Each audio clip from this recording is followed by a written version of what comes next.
Ukraine struck with the Flamingo missile at the training ground from which Russia launches Oreshnik at us. This is the Kapustin Yar training ground. At least the General Staff of the Armed Forces of Ukraine has for the first time officially reported the use of Ukraine's most powerful missile, Flamingo, to strike Russia. Previously, there were also reports that there had been some strikes, and experts speculated whether it was Kapustin Yar or not, and whether it was Oreshnik or not. Now we have an absolutely clear statement from the General Staff of the Armed Forces of Ukraine about what was carried out. The use of the Flamingo missile.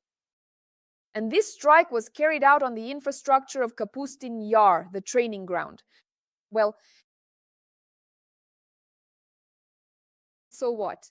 Other media are writing about this. What is the General Staff saying about it? The infrastructure of the Kapustin Yar training ground was hit? During January 2026, the Defense Forces of Ukraine carried out a series of successful strikes on the Budovo hangar-type complex, where pre-launch preparations for intercontinental and medium-range ballistic missiles take place at the Kapustin Yar training ground in Russia's Astrakhan region, using long-range strike weapons of Ukrainian production, in particular the Flamingo missile. According to available information, some of the buildings on the training ground's territory sustained varying degrees of damage. One of the hangars was significantly damaged, and part of the personnel was evacuated from the area. We hope that this will reduce, let's say, the Russians' capability to shell our territories, including Oreshnik.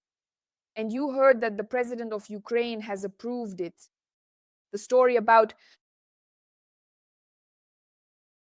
our security service of Ukraine continuing to carry out special operations on the territory of the Russian Federation, in order to minimize their ability to strike our territory. And also importantly, regarding what is happening, we with you. We've also already talked a bit about this agreement between Russia and the USA. Axios has learned the details of the negotiations in Abu Dhabi. Axios is an international publication. What are they saying? Russia and the USA are negotiating the extension of the Strategic Arms Reduction Treaty and are close to reaching an agreement. Axios reports this, citing a journalist from the publication. Barak Ravid, he wrote about this on the X network. Sources from the publication said that the two countries are close to concluding the New START treaty. However, the draft plan must be approved by the leaders of the US and the aggressor country. According to one of the sources, the negotiations have been ongoing for the past 24 hours. In Abu Dhabi, between the special representatives of the American leader, Steve Witkoff and Jared Kushner, and officials of the Russian Federation. According to an Axios source, the treaty expires on Thursday, and its extension will not be legally formalized. According to him, the parties agreed to adhere to the terms and to negotiate a new agreement. The American official emphasized, "We have agreed with Russia to act in good faith and to begin discussions on ways to renew this treaty." Well, I don't know how the Americans still believe the Russian Federation and their promises, but it is what it is. Let's hope so. We hope that they really will strictly adhere to, let's say, all the specific agreements that were laid out in this treaty, meaning a certain limited number of warheads, and certainly not exceeding it. But knowing the Russians as we do, and knowing their historical thirst for nuclear strikes, we simply can't be entirely sure of that at all. We hope that the Americans have their own intelligence system that will be able to confirm this. In the declassified Epstein files, which became a real bombshell in the West, which became a bombshell in the US, there already is information about World War III. World War III could start in a few days, specifically on February 8, 2026. In the declassified Epstein files, references were found indicating that some investors are planning to discuss the possibility of starting World War III, February 8, 2026. Who are these investors? Who are they planning this with? To discuss it with each other? Or is it some kind of military lobby? Or is it a completely different story? We don't know yet, and this question needs to be investigated because we understand that the Epstein files are 3 millions of files, an astonishing amount. And here's an important point. When you find some information in the Epstein files, you need to understand that this is simply all the information available on the topic. There are a lot of accusations, testimonies, and so on. That doesn't mean it's an axiom that it's necessarily true. It means that absolutely everyone is involved in these cases. For example, someone gave some testimony and it gets added to the case, but it still needs to be verified, it needs to be checked. In other words, the appropriate authorities need to handle this. And by the way, the US Department of Justice itself said that you should keep in mind that this is not an accusation. This is still a story that we cannot avoid publishing because it is in these, but this is not a direct accusation. And another interesting thing is that Epstein was digging under Zelensky through top European politicians. So what does Liga.net report?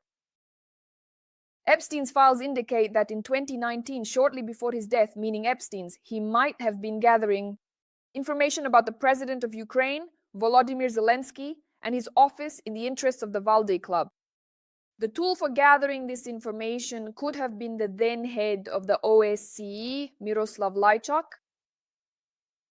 So journalists from Liga.net analyzed the information in Epstein's files and more than 50 pages of court documents. From the case United States Virgin Islands versus JP Morgan Chase, we found the relevant letters and compared them with the official schedule of visits. The heads of the OSCE and messages from the president's office spoke with representatives of Ukrainian intelligence, including OSCE's Semen Levchak. And here, the journalists in their article broke down how this system worked. Well, and there's this, let's say, conspiracy theory that Epstein was or worked for the FSB. There's also a theory that he actually worked for Israeli intelligence. One theory says that Epstein helped create this so-called honey trap for high-ranking officials. A honey trap is when they send girls to high-ranking officials, to politicians. I mean, the intelligence services of the Russian Federation, they record it on video and then use this footage.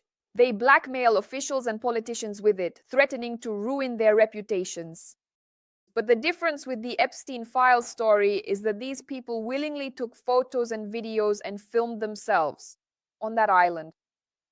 That's the paradox. But some say, what is this? Epstein was working in tandem with Russian KGB agents and set up this honey trap. Others say that he was used as a useful idiot, that they simply knew he was organizing such parties and just collected this material and used it. What arguments do those who support the first theory put forward? The fact that Ghislaine Maxwell, who was Epstein's girlfriend, who worked with him, who later admitted her guilt and apologized to the girls. So, what was she accused of? That she was recruiting girls to send them to this island, supplying girls there, including minors. She was sentenced to 20 years in prison, I believe, and her father, this woman's father, was actually a KGB agent. This is available in open sources, but at the same time, it said that he was actually an agent for 3 intelligence agencies. And so in support of this theory, they use precisely this argument, that if her father was and worked for the intelligence services of the Russian Federation, it's unlikely that she wasn't connected to this in some way.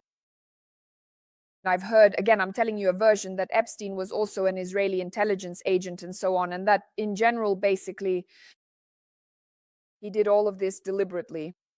Others say, by the way, that he even wrote letters to himself, apparently so as not to forget everything that happened on that island. Trump claims that he has nothing to do with these files at all. Epstein's. Now he is going to sue the Grammy host who made a joke about this topic. He said during his performance he meant at the Grammys that yes, of course, Trump needs it.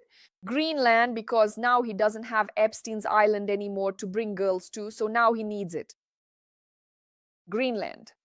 And Trump said that the host is talentless and that he will sue him. And actually, you're all done for because I wasn't on that island and it wasn't me and the house isn't mine. And here, to be fair, it should be said that so far there are no accusations. Trump is not accused of this. And those stories and those files that are in Epstein's cases, all of this needs to be proven because not all testimonies may be truthful. And we have to understand that as well.